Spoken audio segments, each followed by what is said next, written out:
Hello and welcome back to the channel. So if you can believe it, it's now been 4 years since I released my first video. It's certainly been a busy year for the channel with the release of rubberized computer coating from the 90s Restore or Remove, going on to become a shock success with 10,000 views in the first month, extending up to over 18,000 views and becoming my 4th most viewed video ever. I know it's hardly the millions of views that Linus gets or those Minecraft videos, but I'm quite happy with it, and it finally tipped me into monetization, giving me 4,000 hours of views over the preceding 12 months. If you are interested in what the channel receives in payments, then please pop a comment below and I'll happily make a short video on it. Needless to say, I haven't bought that 1968 Corvette Stingray I've always wanted, and I'm still working full time. In another first for the channel, I did my first live streams this year, documenting my progress in ditching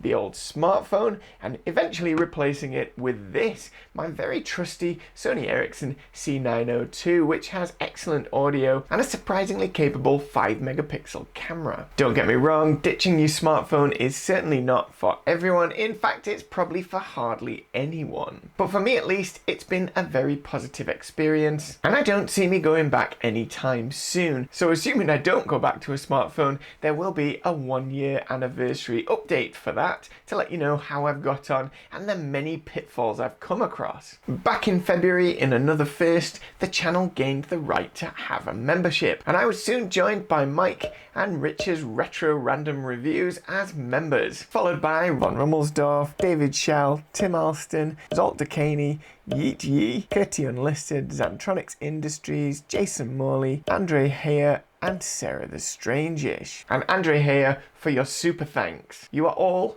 amazing. Last month I released the first members only video, followed by a poll to look at the direction of the channel, and that resulted in the last video that we did, which was on the Scion 2 printer. Moving forwards, I hope to find a little bit more time so I can produce behind the scenes footage for the members and a few more of those member polls to look at the direction of the channel. This year I've managed to release 20 new videos, not including the live streams, which means I've produced a video every 2.7 weeks. Not quite the every 2 weeks I aim for, but what can I say? Sometimes life is a bit too busy. We had the video suggested by @Atelier_Danny, which was a Palm versus Pocket PC review, the early years, and there'll probably be a follow-up to that next year. We also had a Viliv S5 overview, the Viliv itself being kindly donated by Edgar Alasso. Thank you again for that. It is very much appreciated, and you can be sure that we'll be seeing that Viliv back in future videos. And my favourite video of the year,